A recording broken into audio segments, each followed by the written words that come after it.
எல்லாருக்கும் வணக்கம். நான் Vijay Kiruthik. Duty to express our opinion அப்படிங்கிறது ஒவ்வொரு மனிதனும் கடைபிடிக்க வேண்டிய ஒன்று அப்படின்னு நான் நினைக்கிறேன். அதோடைய விளைவு தான் இந்த விஜய் கிருத்திக் கார் அப்படிங்கிற சேனலில் பார்த்துட்ருக்கீங்க. இன்றைக்கி ஒரு முக்கியமான டாபிக் பார்க்க போகிறோம்.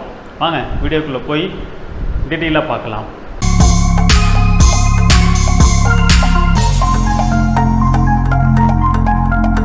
இப்போ பார்த்தீங்கன்னா அசோக் சிறுநிதி அவர்கள் மைவி3 கிட்ட 100 கோடி கேட்டு த்ரிட்டன் பண்ணதா ஒரு போர் முரசு அப்படிங்கிற ஒரு மேகசினில் ஒரு நாளிதழில் ஒரு விளம்பரம், பெரிய ஒரு போஸ்டரே பப்ளிஷ் ஆகிருக்கு. இதை பற்றின டீட்டெயில் என்ன, இதோடைய பின்னணி என்ன அப்படின்னு சொல்லிட்டு நாம் அசோக் சிறுநிதி அணுகி அவர்கிட்ட கேட்டோம். அவர் அதற்கு ஒரு வீடியோ ஒன்று அவரே மேக் பண்ணி எனக்கு அமுச்சு விட்டுருந்தார். இப்போ அந்த வீடியோவை நம்ம இப்போ பார்த்துட்டு வரலாம். வாங்க வீடியோ போய் பார்க்கலாம். வணக்கம், நான் அசோக் சிறுநிதி பேசுகிறேன். அந்த போஸ்டர் பார்த்துருப்பீங்க, அதுக்கு உங்களுக்கு ஒரு விளக்கம் கொடுக்கலாம் அப்படின்னு சொல்லிட்டு அந்த வீடியோ வந்திருக்கிறேன். ஒரு வேடிக்கையான விஷயம் என்னன்னா, உங்கள் பணத்தை வச்சு என்னென்னலாம் பண்ணிட்டு இருக்காங்கன்னு நீங்கள் பாருங்க. உங்கள் நிறுவனம் பார்த்தீங்க அப்படின்னா, உங்கள் நிறுவனத்து மேலே 5 வழக்குகள் இருக்கு. ஒன்று மோசடின்னு சொல்லிட்டு போலீஸா அவங்களா முன் வழக்கு போட்டிருக்காங்க. 2வது போலி டாக்டர் பட்டத்துக்கு வழக்கு போட்டிருக்காங்க. 3வது கூட்டம் சேர்த்ததுக்கு வழக்கு போட்டிருக்காங்க. 4வது கமிஷன் ஆபீஸ்ல தர்ணா பண்ணதுக்கு வழக்கு போட்டிருக்காங்க. 5வது எனக்கு கொலை மிரட்டல் கொடுத்ததுக்கு வழக்கு போட்டிருக்காங்க. இது எல்லாம் இல்லாம இந்த மாசம் பொருளாதார குற்றப்பிரிவு சென்னையில இருந்து ஒரு வழக்கு போட்டிருக்காங்க. 4ஆம் தேதி இந்த மாசம் வழக்கு போட்டிருக்காங்க. அது கூட உங்க எம்டி ஆன்டிசிபேட்டரி பெயிலுக்கு போயிருக்காரு, பெயில் வாங்குறதுக்கு போயிருக்காரு. இந்த விஷயத்த உங்ககிட்ட ஏன் சொல்ல கிடையாது? கொஞ்சம் யோசிங்க, ஓகேங்களா? ஏன் உங்களுக்கு பணம் வரல அப்படிங்கிறதையும் இதையும் கொஞ்சம் யோசிங்க. சரி, இப்ப அந்த போஸ்டருக்கு வருவோம். போஸ்டர்ல என்ன போட்டிருக்காங்க? 100 கோடி ரூபாய் பேரம்னு சொல்லி போட்டிருக்காங்க. ஆனா உங்க எம்டி என்ன சொல்றாரு? தொடர்ந்து அசோக் எல்லா டிபார்ட்மெண்ட்டுக்கும் புகார் கொடுத்துட்டு இருக்கிறான், வழக்கு போட்டு இருக்கிறான் அப்படின்னு சொல்றாரு. 2 முரணா இல்ல? கொஞ்சம் யோசிங்க. அப்ப புகார் கொடுத்துட்டு வழக்கு போட்டு இருக்கிறவங்க இது பண்ண முடியுமா அப்படின்னு சொல்லிட்டு, நாங்க ஆஃப்டர் எலெக்ஷன் 2 ரிட்டு ஹைகோர்ட்ல, சென்னையில ஹைகோர்ட் இருக்கு பாத்தீங்களா, அங்க 2 ரிட்டு போட்டிருக்கோம். லோக்கல் டிஸ்ட்ரிக்ட் கோர்ட்ல என்னன்னா ஒரு டைரக்ஷன் வாங்கியிருக்கோம். நாங்க போலி டாக்டர் பட்டத்துக்கு சிசிபி வழக்கு பதிவு செஞ்சுட்டாங்க. நாங்க புகார் கொடுத்தது பாத்தீங்கன்னா கௌரவ டாக்டர் பட்டம், போலி கௌரவ டாக்டர் பட்டம் 2 பல்கலைக்கழகத்துல இருந்து வாங்கின மாதிரியும் இவரே 200 பேருக்கு கொடுத்திருக்காரு. அதுக்கு நடவடிக்கை எடுக்கலன்னு சொல்லிட்டு கோர்ட்ல போய் டைரக்ஷன் வாங்கியிருக்கோம். இந்த 27ஆம் தேதி டைரக்ஷன் வாங்கியிருக்கோம். வர 18ஆம் தேதி எனக்கு சம்மனும் போட்டிருக்காங்க. அதுக்கு போய் நான் ஆஜராகி நான் பதில் சொல்லணும். இதெல்லாம் ஒரு சைட் நாங்க பண்ணிக்கிட்டே இருக்கிறோம். இன்னொரு ரிட் அடுத்த வாரம் சென்னை ஹைகோர்ட்ல போட போறோம். இப்படி இருக்க சூழ்நிலையில இது பண்ண முடியுமா? கொஞ்சம் யோசிங்க. அப்ப இது எதுக்காக பண்றாங்க அப்படிங்கறது நீங்க யோசிக்கணும். உங்களுக்குள்ள ஒரு குழப்பத்தை ஏற்படுத்தணும். ஏன்னா எல்லாருமே பாமர மக்கள், இந்த வழக்கு பத்தி தெரியாது, என்ன நடக்க போகுதுன்னு தெரியாது. ஆனா உங்ககிட்ட ஒரு குழப்பத்தை ஏற்படுத்திக்கிட்டே இருக்கணும் அப்படிங்கறதுக்காக தான் இது எல்லாம் பண்றாங்க. என் மேல அவதூறு பரப்பணும், உங்களுக்கு அது குழப்பத்தை ஏற்படுத்தணும். இது சொன்னோம்னா ஓ பாரு அசோக் மோசம், நம்ம கம்பெனி தான் நல்ல கம்பெனி அப்படின்னு நீங்க யோசிப்பீங்கல்ல, அதுக்காக தான். ஒண்ணு நல்லா தெரிஞ்சுக்கோங்க, 1 மாசத்துக்கு மேல இந்த நிறுவனம் நடக்காது. ஏன்னா எல்லாம் ஃபைனல் ஸ்டேஜுக்கு வந்துட்டு இருக்குது.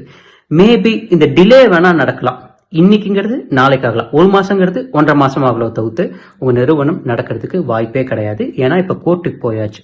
அது நல்லா புரிஞ்சுக்கோங்க. நான் உங்ககிட்ட என்ன சொல்லுவேன் அப்படின்னா, தேவையில்லாம இன்னும் திரும்பி ஆளுகளை சேர்த்தி விட்டு அவங்களையும் இந்த மோசடிக்குள்ள இழுத்துட்டாதீங்க.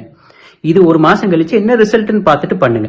அதையும் மீறி நீங்க ஆட்களை சேர்த்து விடுறீங்கன்னா எனக்கு பாதிப்பே கிடையாது. நீங்க தான் அவங்களுக்கு பதில் சொல்ல போறீங்க. சோ முடிவெடுக்க வேண்டியது உங்க கையில. குழப்பத்தை ஏற்படுத்துறாங்க அப்படின்னா நீங்க சிந்திக்கணும். நான் சொல்றத ஒரு நல்ல வக்கீல்கிட்ட கூப்பிட்டு கேளுங்க, அவங்க சொல்லுவாங்க. அப்படி இல்லை அப்படின்னா உங்கள ஒவ்வொரு மாவட்டத்துல இருந்தும் ஒருத்தர் நம்ம கமிஷனர் சாரை பாருங்க, போலீஸ காவல்துறையை பார்த்து அசோக் இப்படி சொல்றான், நீங்க இப்படி போலீஸ் பிரஸ் நோட் இப்படி கொடுத்துருக்கீங்க, வழக்குகள் இப்படி போட்டிருக்கு, என்ன உண்மை நீங்க கேளுங்க, முடிஞ்சது, எல்லாமே சரியாயிரும். இல்ல இப்படி நம்ம மேல அவதூறு பரப்பி இருப்பாங்கல்ல, அவங்க அந்த கம்பெனிக்கு, அந்த நியூஸ் ஏஜென்சிக்கே கூப்பிட்டு, என்னங்க நீங்க இப்படி சொல்லியிருக்கீங்க, அப்ப உங்ககிட்ட ஆதாரம் இருக்கும்ல, அசோக் கேட்டிருக்க ஆதாரம் நீங்க கொடுக்கலையா, உங்ககிட்ட ஆதாரம் இருக்குதுன்னு சொல்றீங்களாமா, அந்த ஆதாரத்தை எங்க கிட்ட கொடுங்க, நாங்க போய் போலீஸ் கிட்ட கொடுக்குறோம் அப்படின்னு சொல்லிட்டு அந்த ஆதாரத்தை நீங்களாச்சும் கேட்டு வாங்குங்க. ஏன் இவ்வளவு தைரியமா இருக்கும்னா, எங்க மேல தவறு கிடையாது.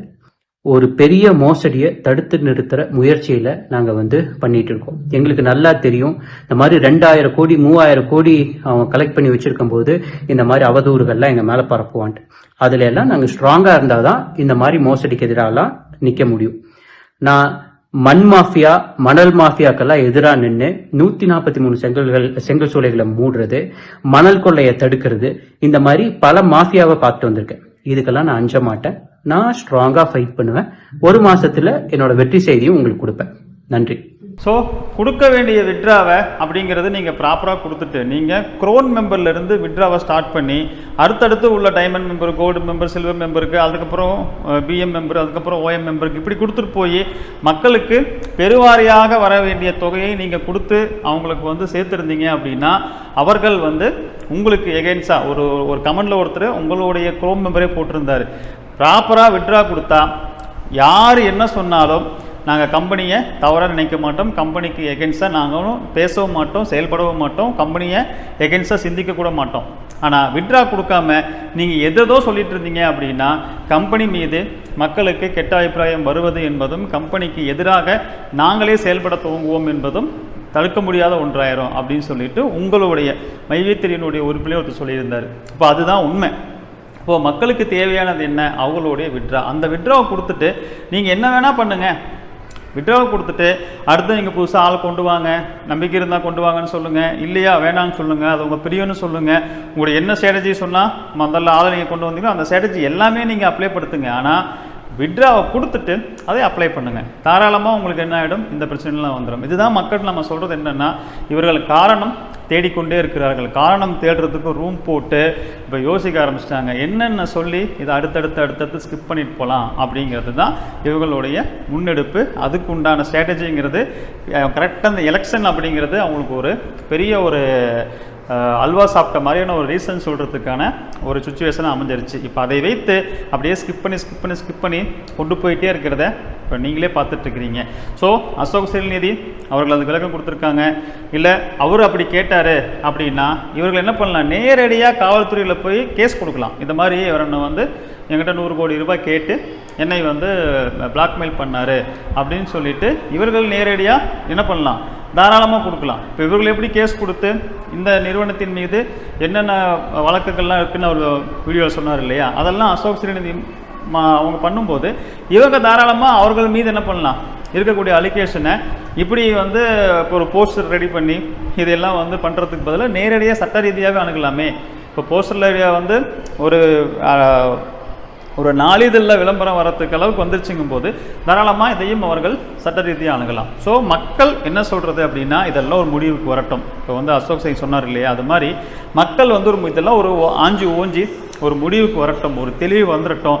இதில் எந்த ஒரு பாதிப்பும் இல்லை அப்படிங்கிறது உங்களுக்கு கிளியராக ஆனதுக்கப்புறம் இதில் பணம் போடுறதை பற்றி யோசிங்க. அது வரைக்கும் பணம் போடுறதை ஹோல்டு பண்ணி வைங்க. அவசரப்பட்டு அவங்க சொன்னாங்க இவங்க சொன்னாங்கன்னு சொல்லிட்டு நீங்கள் உள்ளே போய் பணத்தை முதலீடு பண்ணிடாதீங்க. நீங்கள் பணத்தை ஒன்ஸ் முதலீடு பண்ணிட்டீங்க அப்படின்னா இதுக்கு முன்னாடி நிறைய பேர் பெனிஃபிட் எடுத்தாங்க. ஆனால் இதுக்கப்புறம் நீங்கள் பணம் போடுறவங்க பெனிஃபிட் எடுப்பாங்க அப்படிங்கிறதுக்கு 100% வாய்ப்பு குறைவு. அதனால் நீங்கள் தயவு செஞ்சு புதிய நபர்கள் பணத்தை போட வேண்டாம். என்ன நடக்குதுங்கிறத பொறுத்திருந்து பார்ப்போம். இன்னும் அடுத்தடுத்து நிறைய இது மாதிரியான செய்திகள் வர நிறைய வாய்ப்பு இருக்குது. என்னதான் ஆகுது அப்படிங்கிறத நீங்கள் எப்படி எக்ஸைட்மெண்ட்டாக அதுக்கு இருக்கீங்களோ அதே மாதிரி நானும் எக்ஸைட்மெண்ட்டாக வெயிட் பண்ணிகிட்டு இருக்கிறேன். என்ன ஆகுதுன்னு பொறுத்திருந்து பார்ப்போம். எல்லாருக்கும் வணக்கம். பாய்.